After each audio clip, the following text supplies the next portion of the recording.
নীলফামারীর ডোমার বাজার কেন্দ্রীয় জামে মসজিদের তৃতীয় তলা থেকে পড়ে আরমান হোসেন নামে এক মুসল্লির মৃত্যু হয়েছে। গত শুক্রবার নামাজ পড়তে এসে তিনি তৃতীয় তলা থেকে পড়ে গুরুতর আহত হন। পরে তাকে রংপুর মেডিকেল কলেজ হাসপাতালে নেওয়ার পথে তার মৃত্যু হয়।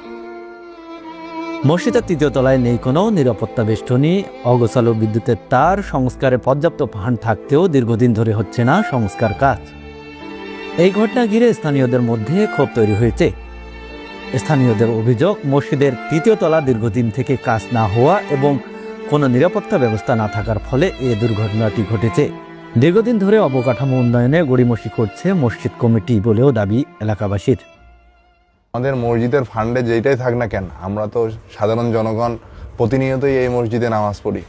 তো আমি চাই যে তারা সবার সাথে কথা বলে বা মসজিদের ফান্ড থেকেই হোক না কেন, এই অবকাঠামোর যে সুন্দর করার একটা পদক্ষেপ নেওয়ার আমি চাই তাদের জন্য। এটা খুবই অতীব জরুরি।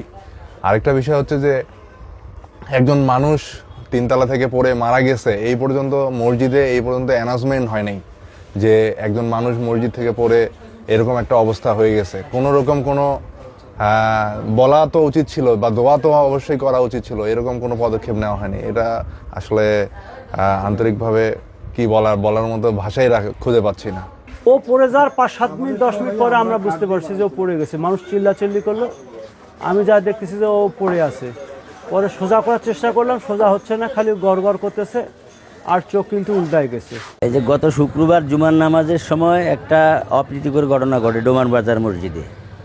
এই যে মসজিদের তিনতলা অসমাপ্ত কাজ আজকে কত বছর থেকে পড়ে আছে।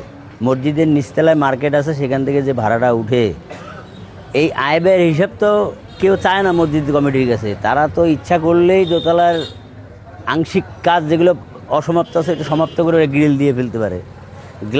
গ্লাসের দরজা না হোক দোতলার মতো, অন্তত গ্রিলটা দিলে আজকে এই ধরনের দুর্ঘটনা ঘটতো না। তা আমরা আশা করব প্রয়োজন মধ্যে এই কমিটি চেঞ্জ করে নতুন কমিটির মাধ্যমে মসজিদ সংস্কারের কাজ করা হোক। গত শুক্রবার জুম্মার নামাজের পর আরমান নামে এক ছেলে এই যে মসজিদের উপর থেকে পড়ে গেছে।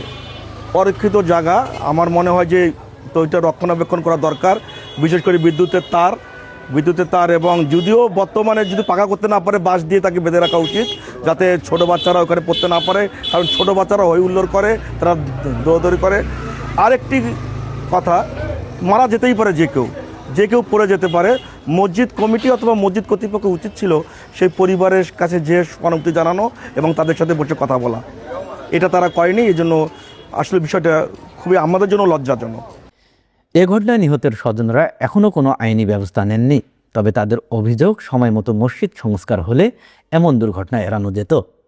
আমি ওইখানে নামাজ পড়ছি শুক্রবারে, পড়ার পরে আমাকে একজন এখান থেকে ফোন করলো যে এরকম ব্যাপার, আপনার ভাই ছাদ থেকে পড়ে গেছে, আপনি তাড়াতাড়ি আসেন। আমি সঙ্গে সঙ্গে এখানে আসে দেখি যে ওকে ভ্যানে অলরেডি নিয়ে গেছে। ফায়ার সার্ভিসের গাড়িও এখানে লাগা ছিল। পরে আমি আমার ভাইকে ফোন করছি, বাসায় বোনকে ফোন করে বললাম যে এরকম ব্যাপার, আরমান ছাদ থেকে পড়ে গেছে, তা ওকে ভ্যানে করে নিয়ে যাচ্ছে। তুমি তাড়াতাড়ি ওকে স্বাস্থ্য কমপ্লেক্সে নিয়ে যাওয়ার পরে ওখানে নিয়ে গেছে, যা ভর্তি করছে। তা ওনারা তো রেফার করে দিয়েছে, বলছে না এটা এই রুগী রাখা যাবে না, খুব সিরিয়াস, স্যালাইন একটু লাগাইছিল। তারপরে কিছুক্ষণ পরে ওকে আবার অটোতে করে ওখান থেকে নিয়ে আসছি আমরা বাসায় মানে বাসায় ঢুকাই নেই আর কি, ফায়ার সার্ভিসের ওখানে। এর ভিতরে আমরা মাইক্রো অ্যাম্বুলেন্স ঠিক করছি, করার পরে ওকে তখনই অলরেডি আর কি মানে হাত পা সব পুরো বডি একবার ঠান্ডা হয়ে গেছিলো। হ্যাঁ, তারপরে জাস্ট একটু নড়াচড়া করতেছিল। ওর মেয়ে কথা বলতেছে, তা ও কথা বলতেছে না আর কি।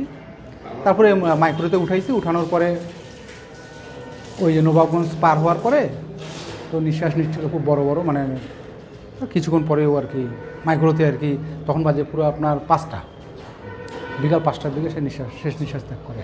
এই যে তিনতলায় যেটা আপনার শুধু জুম্মার নামাজের দিন উপরে যায় লোক নামাজ পড়ে, কিন্তু আজকে প্রায় 5 বছরের ঊর্ধ্বে হয়ে যাচ্ছে, যার কোনো সংস্কার মানে আপনার মসজিদের সংস্কার করা উচিত, সুস্থ লোক হোক আর অসুস্থ লোকেই হোক।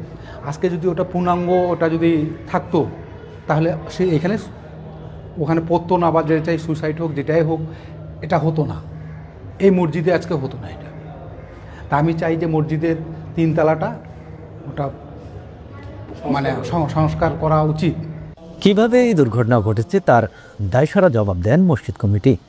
ওদিনের ঘটনা সম্পর্কে আমি যতটুকু দেখছি আর কি, আমি জুমার নামাজ পড়ায় আমার রুম তো তিনতলা, মসজিদের তিনতলায়। আমি মসজিদের তিনতলায় উঠতেছিলাম, ও আরমান ওই ছেলেটা তিনতলা থেকে নামতেছিল দোতলা সিঁড়ির মধ্যে, যখন আমাদের তবারক বিতরণ ওই জায়গাটার মধ্যে দেখা, ও জিলাপি খাইতে খাইতে নিচে নামতেছে। নিচে নামার ওইটা তখন বাজে 1:55। নিচে নামার পরে তো আমি তাড়াহুড়া করে উপরে উঠলাম। উপরে উঠে আবার আমি এক জায়গায় নিচে আসি, আমার এক জায়গায় দাওয়াত ছিল। এর পরের দিন সিসিটিভি ফুটেজ দেখা, পপুলার ফ্যাশনের যে আছে, সুজ আছে, পপুলার সুজের সোয়াদের ভাই, ও আমাকে সিসিটিভি ফুটেজ দেখায় যে দেখেন আমার দোকানের সামনে সে পড়ে গেছে। গত শুক্রবারে নামাজ পড়ে আমি চলে আসছি। খোলা তো ছিল না, ওটা তো ইয়া থেকে পড়ছে, কি বলে, দরজা থেকে। হ্যাঁ, সিঁড়িতে পড়ছে। নমস্কার, এবার আমরা ইয়ার টাকা পাইছি আর কি, পাইনি এখনো, তালিকা গিয়েছে। না, আমি চিনি না ওকে, জানিও না। এমনি দায়িত্বে পড়ে কিনা কোনটা, যে মসজিদের তৃতীয় পক্ষ মানে ওটা আমার কি দায়িত্ব পড়বে? ওটা তো সবাই বললে যে পড়ে গেছে, ওর প্রেশার উঠছিল, পড়ে গেছে। নিহত আরমান ডোমার পৌরসভা ছোট রাউতা শাহীপাড়া এলাকার মৃত সুলতান আলীর ছেলে। তিনি একটি সেলুনে কাজ করতেন। অবহেলা আর দায়িত্বহীনতার প্রশ্নে আজ শোকাহত শুধু একটি পরিবার নয়, পুরো এলাকাবাসী। আর যেন কোনো আরমানকে এভাবে ঝরে যেতে না হয়, এটাই এখন সবার প্রত্যাশা।